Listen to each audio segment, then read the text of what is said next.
Hello, everyone. If you're just coming in now, we are waiting for John Venzon to hop back into the shared meeting.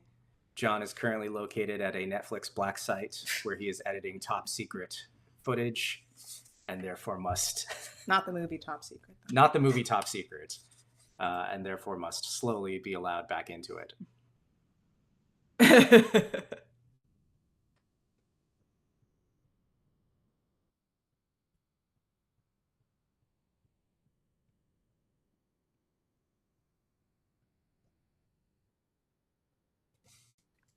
I try to be very mysterious. Yeah. Yep, there you go. Hello, everyone. We got you back in. Technology. Yes. All right. So 1:15. I see there are about 20 people, and as long as Tony and Taylor can hear me, I think we can get started. I was going to say, go right ahead whenever. We're just muting ourselves for echo purposes. That sounds good. Well, hello, everyone in Aceland EditFest Global 2025. Welcome to the session with Tony and Taylor. I'm assuming the majority of you have just watched their talk, which I was furiously taking notes on because they are very unique in the world in that they are both intelligent critics of filmmakers making and also tremendously talented filmmakers. So it's lovely to hear feedback from someone who not only understands what's happening, but how it's happening. So just a quick housekeeping thing. Over on the right-hand side in the chat, you will see under sessions, there's chat, people, and Q&A. If you would like to ask a question from Tony and Taylor, please put it in the Q&A, and then I'll be going through and moderating rather than having folks step up to the mic so we can fit in more questions. Is this working? Is my mic on? So I think this is a better way to go. But so make sure you enter it in the Q&A section rather than the chat section. Otherwise, your question might get missed. So just a quick introduction about my relationship with Tony and Taylor. I had just started the animated feature film Storks in 2014, 2015, and we were trying to figure out the visual style of the film when I came across a YouTube video about the visual comedy of Edgar Wright from this Every Frame a Painting channel, which I'd never heard of. And 8 or so minutes later, my eyes were completely transformed, and I ran into Nick Stoller and Doug Sweetland, the directors of Storks, and said, "You guys have to watch this video because we need to completely rethink the way we organize the comedy of this film."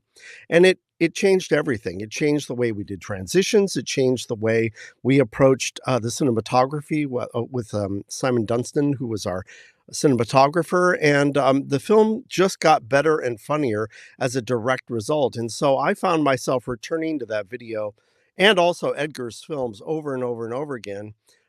But just because you're a fan of Edgar Wright doesn't mean you understand Edgar Wright. And so I think that's one of the things that your videos really do well, whatever the top subject of, whether it's Billy Wilder or Edgar Wright or the music of the Marvel universe, your observations are incredibly astute, and I always find myself engrossed and learning things. So, thank you. You're very welcome. I don't know how to take this many compliments. I'm just gonna hide. Yeah, I mean, we would move into a corner, but unfortunately, we're in a bit of a corner right now. So, well, that's maybe a bit. Well, not a problem. Well, I think it's really interesting because you are filmmakers and you are editors, and you work in both the YouTube medium and you also work at Netflix with David Fincher. So can you guys talk a little bit about, while we're waiting for the other questions to come in, Sure. Just talk a little bit about how you approach editing in each style you work in? I would say that things are definitely easier when you have more of a budget, which is nice. I do think the overall thing more or less stays the same, in the sense that it's the two of us talking and essentially arguing it out and figuring out what is the argument, what is the arc, what is all of that stuff is still the same regardless of where we work. When we work on YouTube, there are fewer gates that have to be passed through before it is put online and released.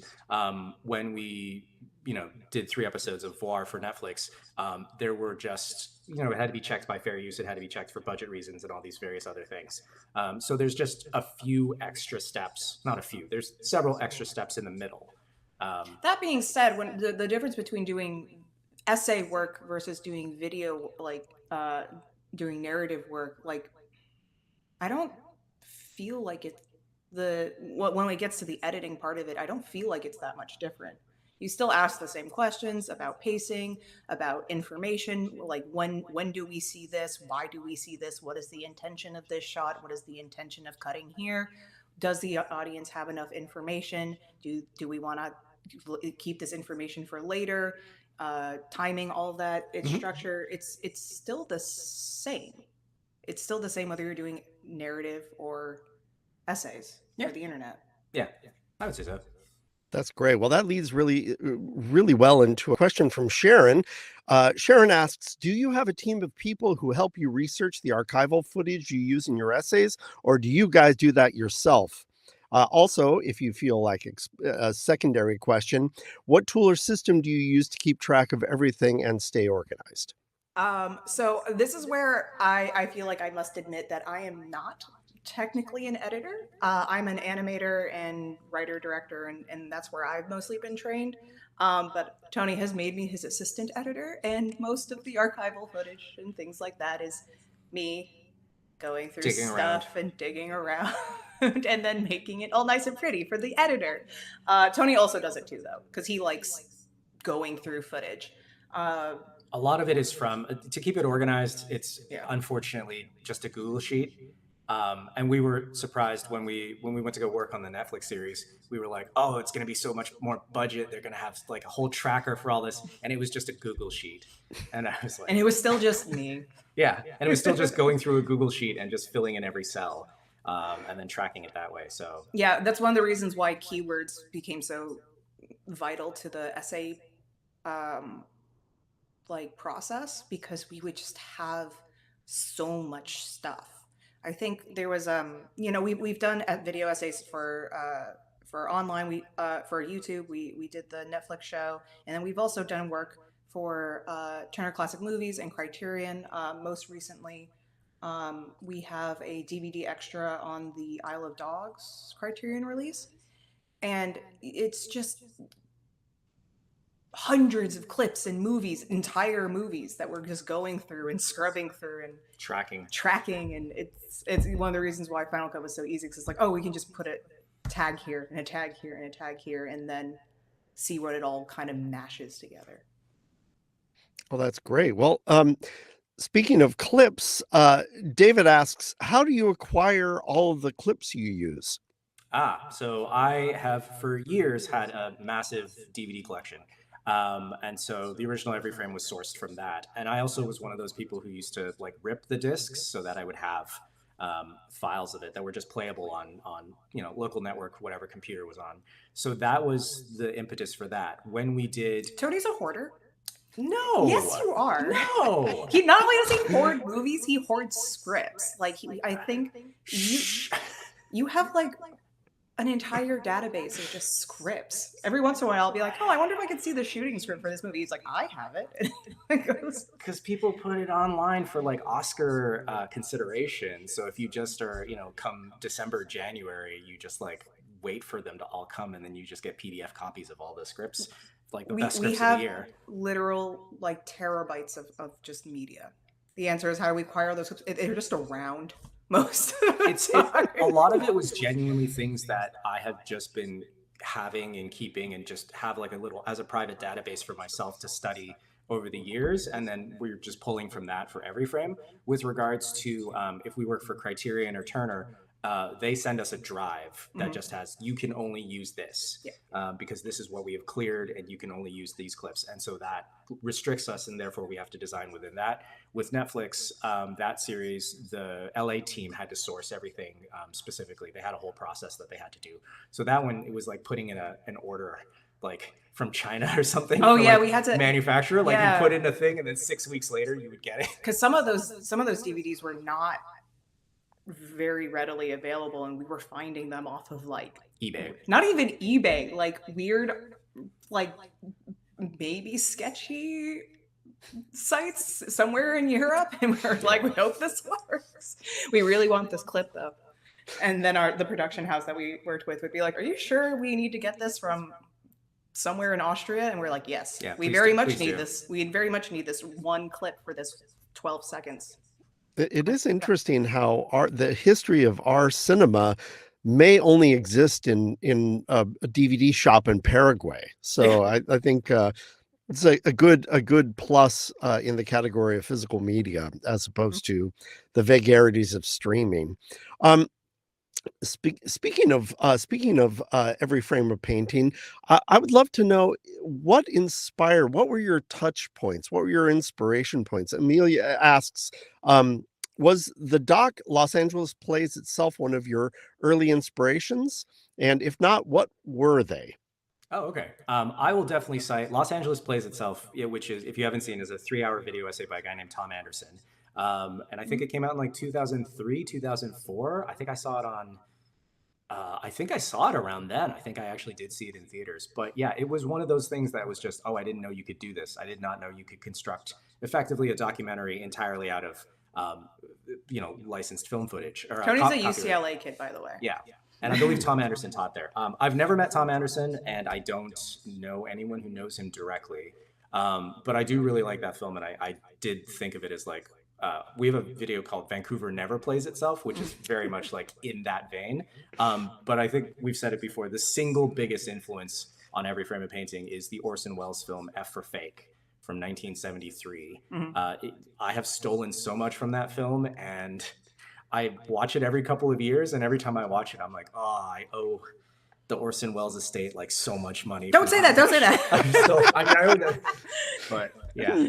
Cut to the lawsuit. Cut to, hey. And by the way, we'll get to this a little bit later because many people are asking questions about A, how do you get money for this? B, how do you make money for this? So don't worry, everyone. We're going to get to the money question, but first we want to cover the art side of things, since art and commerce and all. So Jovens, hello Jovens, says, "Hey, I'm so fascinated by your process. How do you budget out your segments?" Now, I'm assuming is that time-wise or money-wise, or I guess we'll let you guys decide how to interpret that.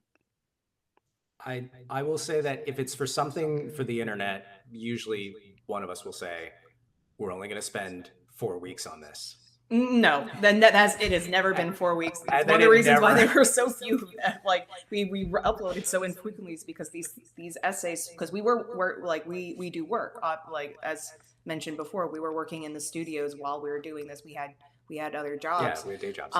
So I think the shortest amount of time every frame video, not excluding the very early ones which came out quite quickly, I think the shortest amount of time was 3 months. And the longest amount of time was 8. No. There were short ones that took 3 weeks. There were actually but those were but they actually did from start to end. Yeah, start to end. Yeah, but those were some really early ones. But when we really had to start digging into stuff that was outside of the like that first push. Yeah, I for the first few, in terms of budgetary, we always start with this thing where we're like, we're going to take 4 weeks, and then 6 weeks later, we're like, well, we blew that budget, and now we have to figure out how much longer it's actually going to take. Right now, when like if we do essays for hire, we usually tell clients 6 to 8 weeks, and then depending on other work schedules, delays in getting clips, things like that will adjust. But we've been I think for over the past couple of years, we've been pretty steady on that. Yeah, 6 to 8 weeks. 6 to 8 weeks has been pretty steady for us. I will say, if Joe also means budget in the other sense, when we did the Netflix thing and some other stuff, we would essentially animatic the entire episode in advance. So there would be like a 15-minute cut of an entire episode for Netflix, and then that would go to our line producer Natch. producer, not line producer, and he would essentially go through that and then see like, okay, well, you need this much and this much and this much, and he would actually build a budget from essentially a full animatic of the episode. Yeah, and that's how we actually budgeted our short film too that we released online earlier this year. I storyboarded it, Tony animaticed it, and then we handed it to our we call him our forever producer, our producer Natch, and went, how much do you think this is going to cost? That's so great. So I guess here's a question for me. What was the timeline on the voir episodes that you did? Was it similar to Every Frame of Painting, or was it longer or shorter? Any benefits for doing something for Fincher and Netflix versus doing it for yourself? Timeline was definitely longer. Time was longer. We had a lot more freedom, especially because we had access to like support and materials that we just didn't have access out of our living room. So that was really nice. Timeline, I will say, with regards to the timeline, the first, we made 2 voir episodes in 2018, 2019. And those end to end from like when we started, quote unquote, shooting them to when we actually delivered to LA was approximately a year. And then during COVID, I think late 2020, Fincher reached out again and said, do you want to do a 3rd episode? And so that one we started in the fall of 2020 and then turned it around in less than a year. But that one we actually animaticed and did a whole bunch of stuff end to end. Yeah. So the amount of time actually was pretty much the same in both cases. But those also were different because we were shooting original footage. We had interviews to shoot, and then for film and television, we had our audience member Celia, and we were shooting her. Like she was in her living room, and then at the movie theater, and all that stuff. Yeah. And then she flipped a table, and that was a lot of fun. We had to get a stunt coordinator. I think we had 4 production days for that. Mm-hmm. Yeah. Well, John Quinn, following up on the flip side of that, the part you do for yourself, John Quinn says, your YouTube channel was astounding. Can you speak about why you left the channel and how we can watch more of your latest work? Oh, thank you so much. That's very kind. We did over the past, well, I guess it was starting last year and now, or in early this year, we did actually release, we had a whole run of new videos that built up to our release of our short film while that was doing the film festival circuit. Yeah, late 2024, we revived the channel for like a mini series for a couple of months. As for why we ended the original series, that's pretty simple. We just felt like, okay, well, we've said everything that we want to say within this format. As you can imagine, based on the talk, there are lots of restrictions to working on YouTube, primarily around legal and fair use and things like that. So after a while, you kind of are like, well, it's hard to work within some of these restrictions and say some of the things you want to say. So that was where, after we did that, we worked for Fincher and Netflix. And in those cases, it was easier to say certain things because of a fair use lawyer could officially sign off. And as Zhou said, and just do things. Like, again, we had access to and we had the support to actually go shoot original footage that, was up to, it wasn't us with a DSLR on the seawall in Vancouver asking people to hum things for us and things like that. Yeah. It was up to a standard that we actually, we're hoping to achieve. I think. But yeah, it was just we felt like it was done, and we moved on to other things. And we did like a big long Medium post about it once, and we never thought like it was never like, oh, we'll never do this again. It was just like, this seems nice. Like it was a good stopping point, and maybe we'll come back, maybe we won't. We'll see what happens. I was going to say, you guys should treat it the way the Who and the Rolling Stones do, which is, this is our final tour. Oh, just kidding. We want to do more. So it sounds like to me that the answer is we didn't have more to say, but we might in the future. So stay tuned. Yeah. Would that be fair? And I also, to answer John's other question, how he can see our latest work. If you, I guess, go onto the YouTube channel and look around there, that's pretty much where we will upload anything that is, publicly available. For things that are less publicly available, I'm just trying to think. Our latest work is we just did a video for Criterion for Isle of Dogs, and I think these couple of talks. So yeah, anything else, there's a link to the website. You can follow through it on there. Yeah, we do have a website that tells people what we did. We have IMDb's. But yeah, when it's a bigger project, we tend I don't know. We're not very internet savvy, considering like we have a very little, like small internet process. I'm like, oh, I guess we have Tony's Twitter. Yeah. which I barely use. Yeah. Yeah. Well, speaking to why it became increasingly more difficult to do copyrighted based work, the wonderful Bobby Osteen, who, by the way, great panel, Bobby, with Marsha Lucas. I was completely riveted. Thank you very much for that. Bobby asks, your discussion about strategies with regards to fair use was so enlightening. If you get flagged and then make adjustments, is there a limit? Do you have to worry about the number of failed attempts before you are successful? And could you speak to dealing with copyright on your videos? Sure. First, I'll say, hi, Bobby. I've owned a copy of Cut to the Chase since I was 15. Yeah, so with regards to fair use, basically, if it's on YouTube or on the internet, unfortunately, after something goes up, there's pretty much no real way to make adjustments other than they have like a brute force option to remove certain types of audio. Usually what happens in those cases is the video gets flagged and then any money that it makes simply goes to the original copyright holder. And that's pretty much your only way of dealing with it in that way. If it is for Netflix, the advantage or Criterion, or Criterion, the advantage is they usually have in-house legal counsel and a fair use person, and that person will not sign off on it until it passes their bar. So in those cases, you can re-edit as many times as you need to until it passes that person's clearance, which is great. There is like a strike system, and there is a rebuttal, or I guess counterclaim system in YouTube, but they do not let you do it a lot. I think it's only like per claim. I think it's only like 2 chances if you keep trying to fight it. It's also not reviewed by a human being anymore. And fair use is pretty much one of those things that has to be reviewed by a human being so that they can determine if it's truly transformative. Yeah. Got it. Really quick, just 2 more kind of art-based questions, and then we'll get to the money stuff. Brandon would like to know, what's the most difficult part of the entire process that you outlined in the lecture, and why is it listening to your family's feedback? Hi, Brandon. That's my brother. He's being very nice and supporting us today. And we never listen to him, and it upsets him very, very much because he's one of the people we send our stuff to just to get like fresh eyes on essays and things to make sure that we're not going too far into the weeds. And the answer is because I don't want to.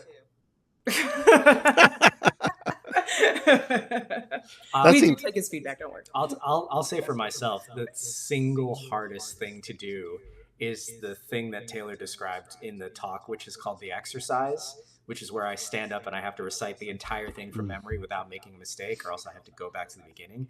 That's brutal. There's a reason we don't do it that much anymore. I would genuinely sometimes just be like in the corner, like head in my hands, like, oh, don't make me do it again. And I would. Yeah. Sometimes it was like 90 minutes continuous, and it was just brutal. So those are the hardest things. Yeah, I'm not a very nice director, apparently. Well, the next question is going to be a power up between Hannah and Carla. They both had 2 questions that go really well together. Carla asks, I'm curious about craft editing for those essay programs, about pacing. How do you decide, how does it depend on the delivery and the type of audience or the platform? And then the Hannah question, how do you make sure you don't bore the audience? Taste. Yeah, a lot of it's just personal taste and what we think works. Yeah, I would say a lot of it is personal taste, and a lot of it is sort of self-observation. We do the thing, where we'll be watching something on a platform, and at a certain point we're like, well, I'm bored. Why am I bored? And once you are able to kind of ask that question, be like, why am I bored right now doing what's not happening here? That usually is a good sign of sort of being able to learn that.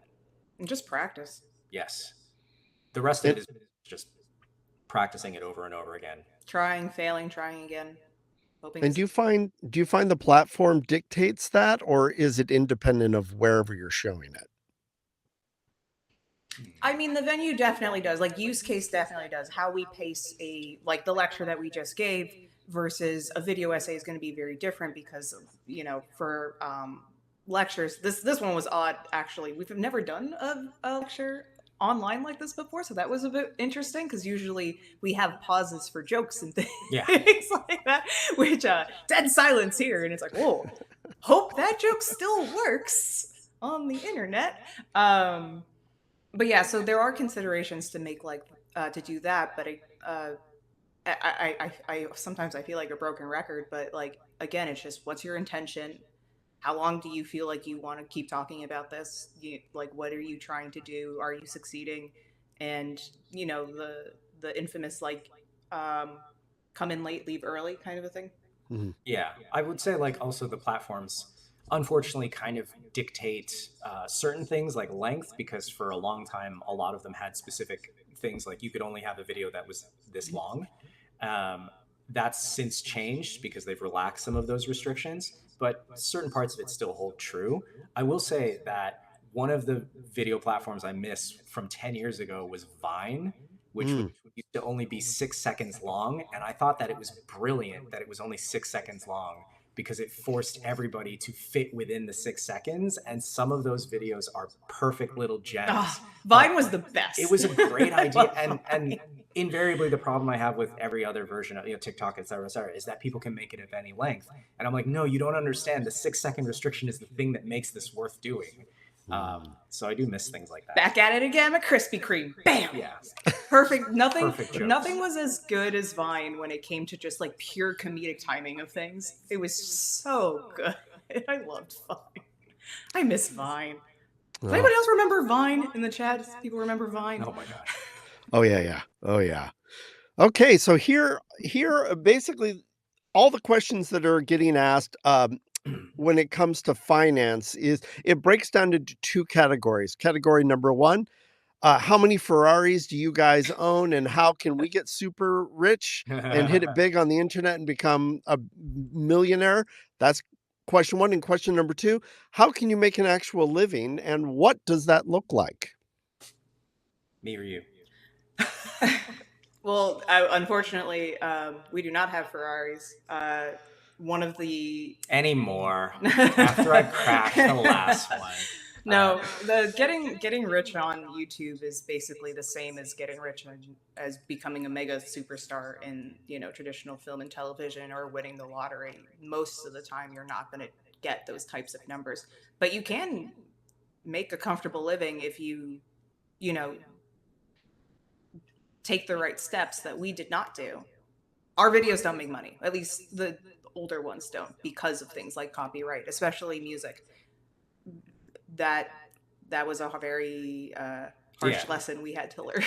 It's okay. So just very broadly speaking, with regards to making money on the internet, particularly through videos and things like that, what we always tell people is that there are only 3 ways that a video can really make money in terms of like who's going to pay for it. Like, somebody has to pay for it. When something is made online, somebody has to pay for it. And the way we describe it to people is, here are the options. 1, you pay for it.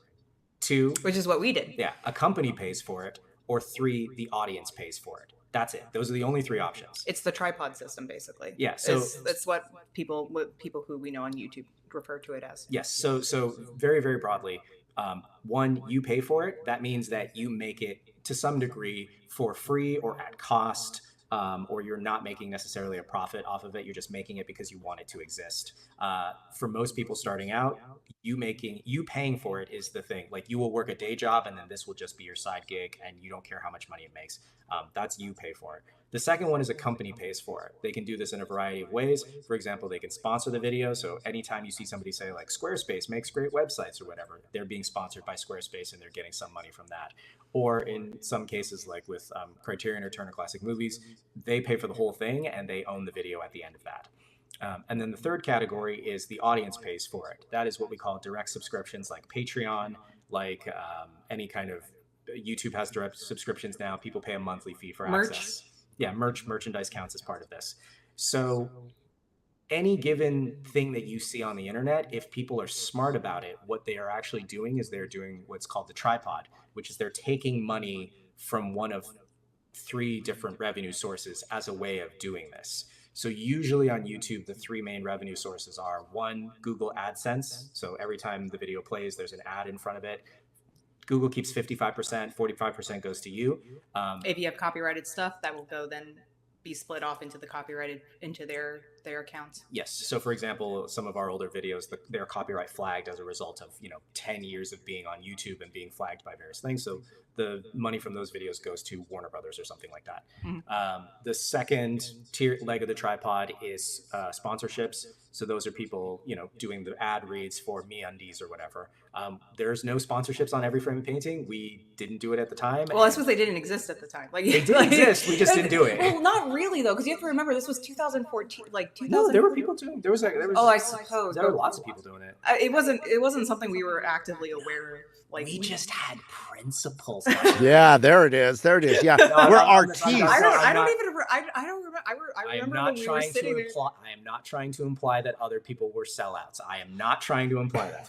I mean, I didn't even remember. Like, I remember when we started doing this, I was like, can you even make money off of these things? We were just doing them. Like they were basically a side project that we were doing. In between everything. In between, I was working at a gaming studio down in San Francisco. Tony was working as his story at marketing stuff. Yeah, marketing stuff. And this was just stuff we did as kind of an outlet because it was just interesting to us. A lot of people ask, what were these ideas? Why were you doing this? Like, what was and to be perfectly honest, it was just genuinely whatever interested us at the time, just what we were thinking about. Why were we were thinking about how Kurosawa, did compositions, and we were thinking about product. Like, I don't remember exactly what it was about chairs, but we were thinking about production design at one point, and we were just like, I was very interested in a particular chair for something, and I was like, oh, that seems interesting. Yeah. I was going to say, just to finish the last thing, the third leg, Patreon, direct subscriptions. So every person that who's doing videos on YouTube and making a living through these 3 different ways of making money, they're probably earning, I'd say, like a middle-class salary for one person. Yeah. That's about how much you can do for like 1 million subscribers tuning in normally. That's my rough guesstimate for people. There's actually a really interesting article that came out about Joe Budden in the New York Times, I want to say 2-3 months ago. And he's like the top hip hop podcaster and one of the highest paid Patreon people. And something happened, I don't know, but he basically just gave everybody his numbers, and you can actually see how that breaks down and just how quickly, or like how much you can actually, like, what the threshold of Patreon is and where the money tends to go. And we do have this thing that we say about Patreon is people will subscribe to their favorite video essayist, maybe their second favorite, but not their third or fourth. It's still a winner-take-all model in a lot of ways. But, yeah. That was a very long answer to money. No. It's a really good answer. Did that confuse it? I hope that wasn't confusing. Hold on. I just one last follow-up question to that. Of the 3, the tripod. Yes. What's the ratio in terms of what people can expect financially? Which one is the largest contributor, or is it split equally between the 3? In almost all cases, the highest number you'll get will be from patronage. Unless you have merch, that's different. Merch will also if you have merchandise. We do know of some YouTubers who basically it's a lot of stuff is just funded through merchandise. T-shirts, posters. The ratio does change depending on the person and depending on what exactly it is that they're making. In the numbers that I've seen from people who have privately shared it or whatever told me, almost always the direct patronage is the highest percentage, but it can still be like 40%, and then 40, and then 20. And sponsorships then 20, and then can be very lucrative, things like that. Yeah. So what I'm hearing, the answer by omission here is that AdSense is teeny tiny compared to the other two. Is that correct? Yes, Yes. unless you're pulling big numbers, like unless you're pulling like millions of views, because you're getting the ads are the AdSense is very nebulous. If there's anyone There's like in a YouTube bidding with system. It's weird, but basically you're only getting you get like 45%. yeah, but of the AdSense that's actually being paid, it's like 1 cent per something view or something like that. Do you actually want me to go into it really quickly? Or Yeah, why not? okay. By the way, I have one final creative question, which we'll wrap back around. Yes. Uh, well, I want to make sure we have time for that. But yes, would you please break it down because I think people would be interested. Okay, very, very quickly for people who don't know this, how does ad revenue actually work? There's a number that exists on YouTube. It's called CPM, cost per mil. Ironically, mil does not mean million in this situation. It means thousand. So CPM. So it's the old mill. Yeah, so CPM is a number that's usually between $1 and let's say $20.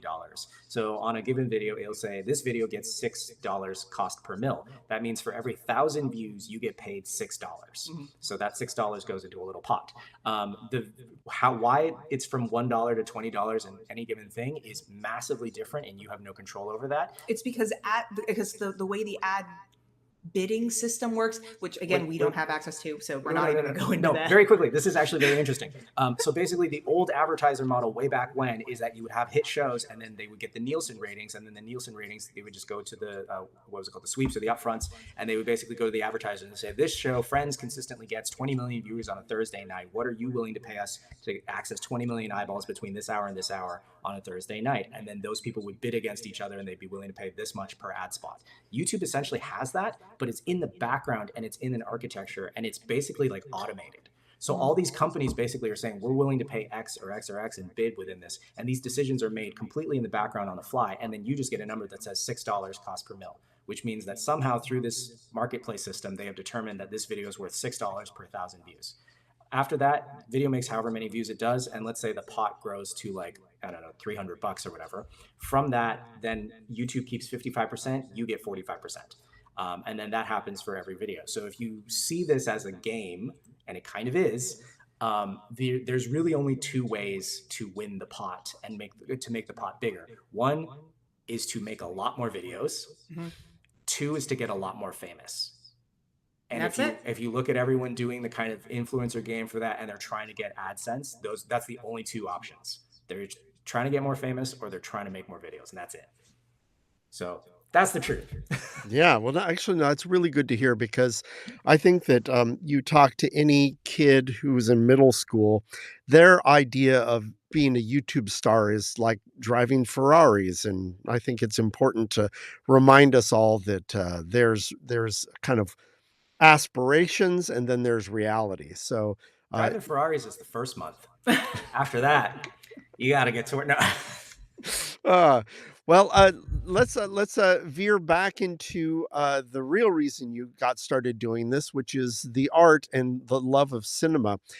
Harry Yoon, ACE, asks, what is something that has surprised you about the creative process, especially in the editing process, now that you have shifted into directing and editing your own films? The adage that a movie is made 3 times has held true. And I remember being younger, especially when I was going through, working in animation, where you do an animatic, and then you get the animation, and it's kind of just like, okay, that's what the film is going to be, because you can't go back and animate. That's going to be too expensive. But even then, like, you have to first write it, and when you're writing, that is one medium and one type of thought process, and then you make it, and that's going to change, and a bunch of things are going to have to be redone, or you have your restrictions or limitations, and it's going to change it, and it's going to kind of become something new. You want to keep your intentions, but you have to adjust to what the realities are. And then you get into the edit and you see what you have, and you're like, okay, you're going to continue you have to stick with your intention, but you still have to, this is where the hard choice, like, there are some very hard choices and decisions that have to be made. Like, what is the best take? does that, like, is the best looking take the best take, or is it the best, or the one with the best line read, even if there is a mistake in the corner because you can see a thing and it bothers me so much. um, I will say one of the things that is fascinating and surprising, as always with these, is the audience reception at the end. We were once given a piece of advice that you think a movie is like 45% picture, 45% sound, and then 10% the audience. But really, it's closer to 25% picture, 25% sound, and 50% the audience. And I was like, that's hooey. That's not true. it is so true. And what's fascinating is like when you do essays, you're literally telling the audience what you mean. And so you would think that there's no misinterpretation there because you're like, we literally said what we meant. And yet I've had people come up to me and said like, oh, I really liked when you said this and you meant this. And I was like, what? No, it's like the opposite. And that baffled me and I just didn't understand it. And then when we do narrative, we kind of leaned into the 50% the audience. We're like, let's make empty space and let people fill it and see what comes back. And the thing that surprised us was how varied some of those answers were, and also how, even though they were varied, we were still like, oh, they got the intention. That's interesting. So I think that part of the process remains fascinating, which is you can make something and then you put it out there and then the last bit is completed by the audience. And every once in a while, the audience comes back and you're like, what on earth? Yeah, the interest that other, like, that other adage of like, it says a lot more about them than it says about you, just tends to be very true. We've had some very interesting interactions with people where I was like, oh, this is You're working through you're something. working through something. Okay. Yeah, right. This doesn't have anything to do with me. I was like, okay, cool. This is, I think that's really common in art. I think about Paul Simon. He was Bob Costas was interviewing Paul Simon, and he said, there's a line in one of your songs where you sing about the crosses in the ballpark. And he said, what did you mean, Paul Simon? And Paul Simon says, well, what do you think it meant? And Bob Costas then goes on this really detailed analysis where he talks about how religion has played a role in baseball and how the church's involvement and how the players felt about their faith and so anyway, he gets to the end of it and Paul Simon says, this is why I never say what my intent is, because you guys come back with something way more interesting. And so finally Bob Costas said, all right, okay, now I told you mine. What did you mean? And he said, oh, I just meant like the crosses in the ballpark, as in I can bear the suffering. It's in the ballpark. I can take it. And I have to say, honestly, I think Bob Costas' interpretation is much more poetic than the actual creator. So yeah, I think you guys are onto something about the audience. Now, I think we have maybe 3 more minutes. I'm not exactly sure. There's no countdown. The federales are not outside my door waiting to shut us down. So I think I'm going to go ahead and just do one more question, and then we'll call it a day, unless I'm wrong about my times.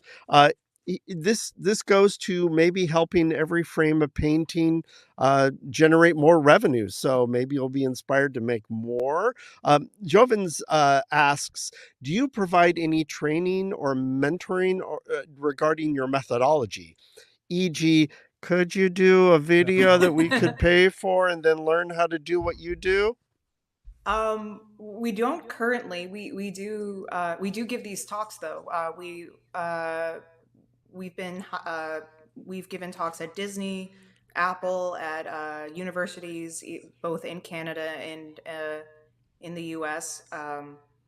It's usually like offices, corporate places, animation studios, film festivals, things like that. And usually when they ask us to do a talk, it is tied to like, oh, hey, it's a artist and industry event.